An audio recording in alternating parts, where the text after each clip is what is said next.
combat donc, que je perds au point. Derrière ça, j'obtiens la reconnaissance parce que bon, à l'âge de 19 ans, j'ai réussi à rivaliser avec un grand champion.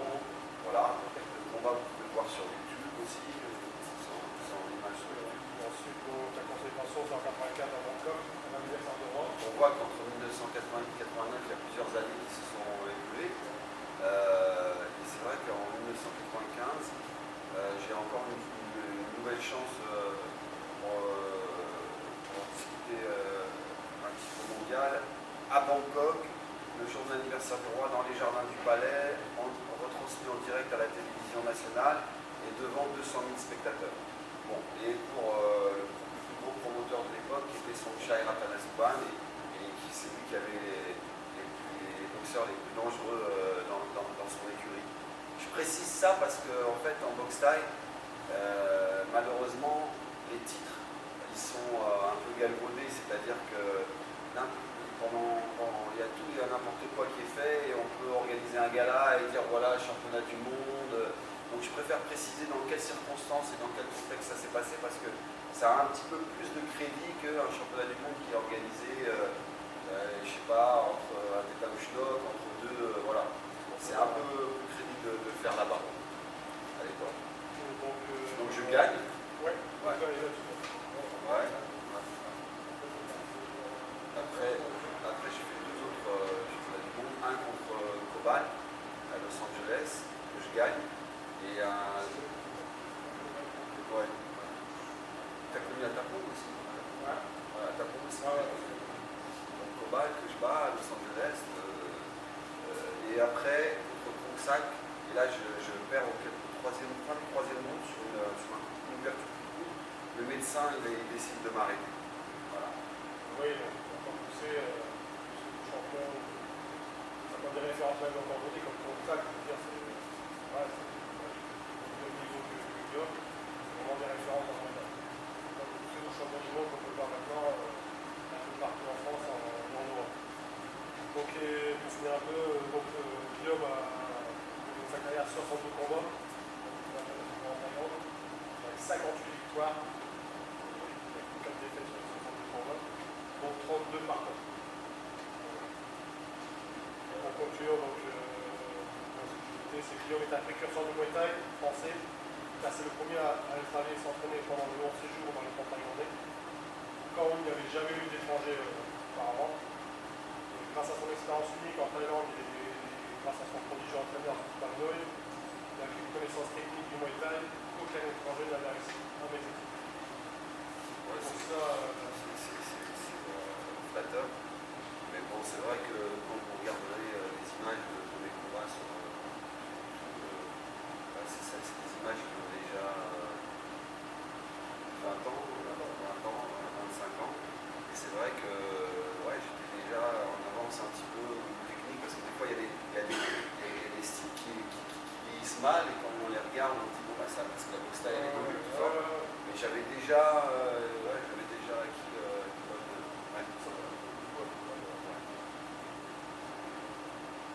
Un moment pour te remercier, je vais te remettre le short du club. Je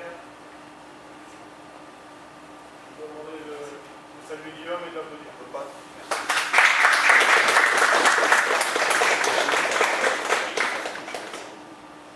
Ça me touche d'autant plus qu'aujourd'hui, ça me fait plaisir toujours d'être dans une rencontre comme ça, avec des gens sportifs, c'est sain, un samedi après-midi, et puis autour d'une cause commune qui est le Muay Thai, et pour laquelle j'ai voué un petit peu ma vie, parce que ça fait 30 ans que je m'y consacre, je continue à m'y consacrer, je fais que ça, c'est mon métier, et la flamme, la passion, elle est toujours aussi ardente, et pour vous donner une image, je ne passe pas une nuit sans regarder au moins 10 combats ou 6 combats.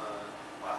Maintenant avec Internet, YouTube, on a accès à tout. À l'époque on se battait, il fallait récupérer la cassette, machin.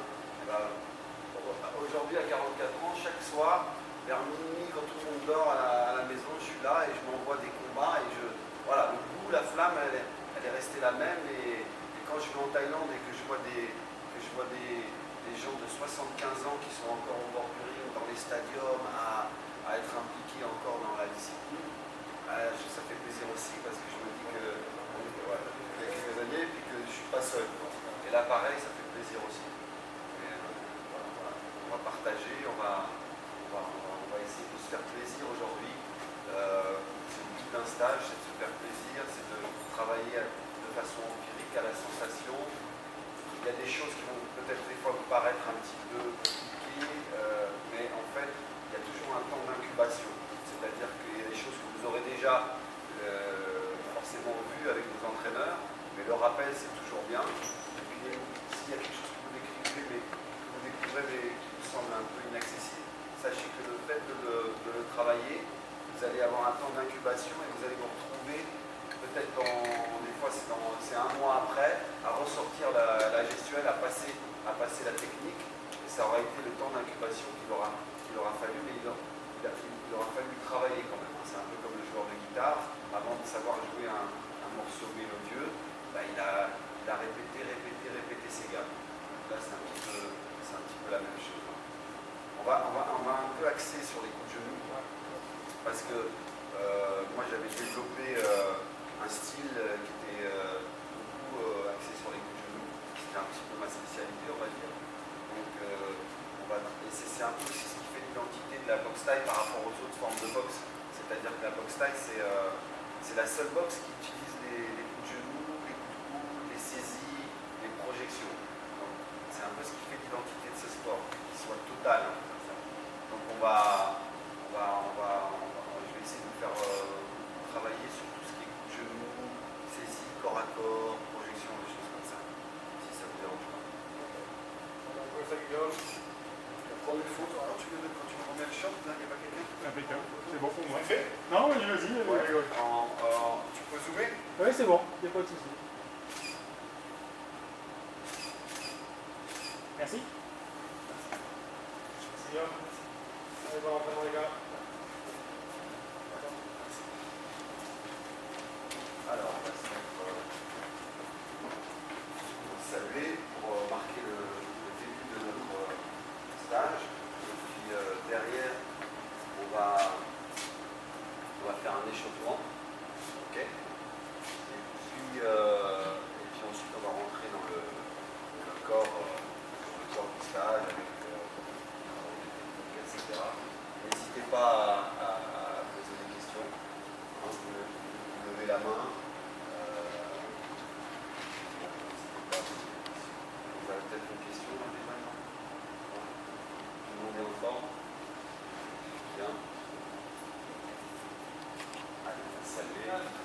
10, 1, 2, 3, 4, 5, 6, 7, 8, 9, 20, on bloque loin derrière, hop, allez, 1, vitesse, 2, 3, jusqu'à 20, 4, 5, vitesse, 6, 7, 8, 9, 10, 1, 2, 3, 4, 5, 6, 7, 8, 9, debout. Donc ça m'indique qu'il faut poursuivre l'échauffement.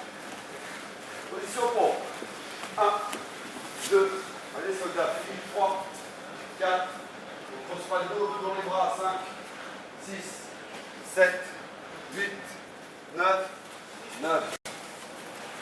Et là, sans toucher le sol. 1. Allez, 5 fois. On souffle pendant la montée.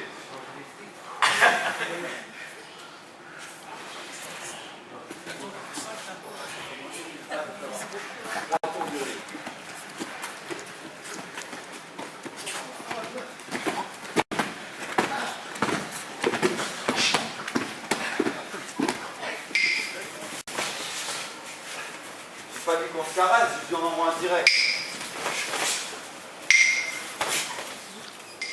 Toujours avancer. Parce que le genou, c'est un segment qui est court. C'est moins long que la jambe, que le pied, je veux dire. Hein, que le coup de pied. C'est plus court. Donc ça veut dire qu'il faut se rapprocher de la cible. Hein. C'est les notions de mi-distance. On est dans dans l'opposition à mi-distance. Okay, donc toujours avancer vers la cible. Quand j'envoie mon middle, quand j'envoie mon T, en voilà, middle, mon coup de pied circulaire, comme je dois passer la hanche, je décale pour passer la hanche. Là, le coup de genou, la hanche, elle se passe dans l'axe. On la passe vers l'avant, c'est un coup de rein. Ici, là, comme ça, là, bien, ok. Donc je la mets vers l'avant. Comme ça, d'accord. Donc j'avance droit devant. Le middle, je la passe en circulaire la hanche. Donc je décale. Le coup de genou, j'avance. Voilà, c'est très bien ça. Droitier, tu fais la jambe droite.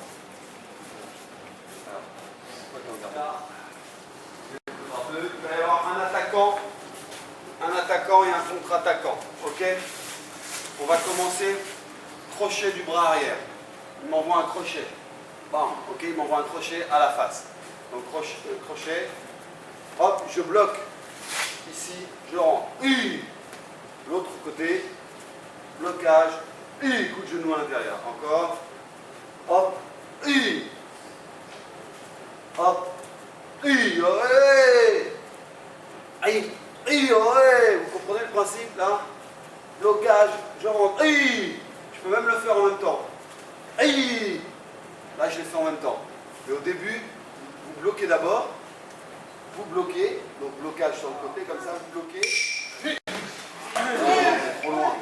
On m'en avait demandé qu'il fallait aller après chercher là. Voilà, va chercher. Bloc. Voilà.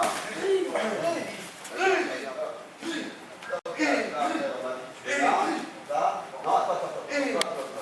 Marche avec la jambe droite. Devant. Marche. Là, tu ne suis pas bloqué. Ouvert sur le côté. Je vais bloquer légèrement en diagonale vers l'avant. J'ai mes mains bien en haut. Tu m'attaques, vas-y. Hop. Et là, je pose devant et je rentre. L'autre côté. Hop. Et je rentre. L'autre côté. Hop. Et je rentre. Je suis près de lui comme ça. Voilà. Hop. Ok, vous ne faites que ça. Avec l'accompagnement vocal. Jambe droite, jambe gauche. Jambe droite, jambe gauche. Alors, 2 par 2, l'attaquant lève la main. Ok, l'attaquant fait 10 pompes.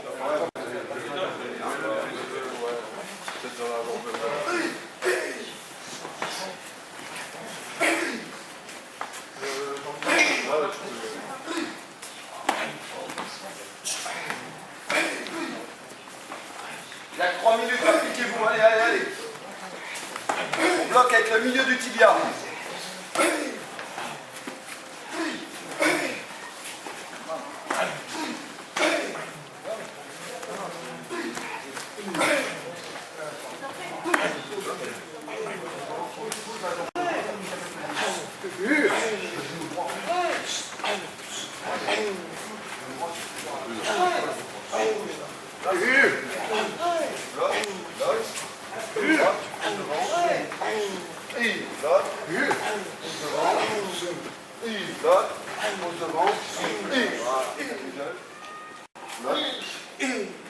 Non, là, t'as mis un coup de genou. Bloc, il y a un blocage d'abord. Bloc, marche devant. Hop. Voilà, bloc de l'autre côté maintenant. Hop, tu poses devant. Voilà, pose devant et genou. Voilà. Tu bloques, tu poses devant. Bloc, pose devant, tu marches genou. Voilà, attention pas de découvrir le visage. Bloc, genou. Voilà, bloc, blocage, remis, coup de genou. Là maintenant, vous associez les deux. Donc on est en garde. Et moi, soit je choisis de lui mettre un crochet, hop, il rentre. Soit je choisis de lui mettre un crochet, hop. Soit je choisis, hop, il rentre. Hop. Arrête. Hop. Hop. Bien protégé ici. Une fois que j'ai attrapé la jambe, je pousse, je lâche et je rentre coup de genou. Là, donne. Hop, je lève. Ouais, encore, donne. Équilibre. Hop, là. Coup de genou, je remise coup de genou. L'autre. Ouais. Hop, là. Je lâche la jambe, je remise coup de genou. Là. Mets-moi une droite. Je suis protégé là. Hop. je lâche la jambe, coup de genou. Après, on va, hop, hein, hop, je peux la lâcher vers l'arrière et je rentre coup de genou. Ok? Alors, ceux qui avaient dit, ils sont punis, je les entends pas. 10 pompes. Ceux qui ont dit, 10 pompes. 1, 2, 3, 4, 5, 6, 7, 8, 9, 10, on y retourne. Et du bruit, l'accompagnement vocal. Ouais.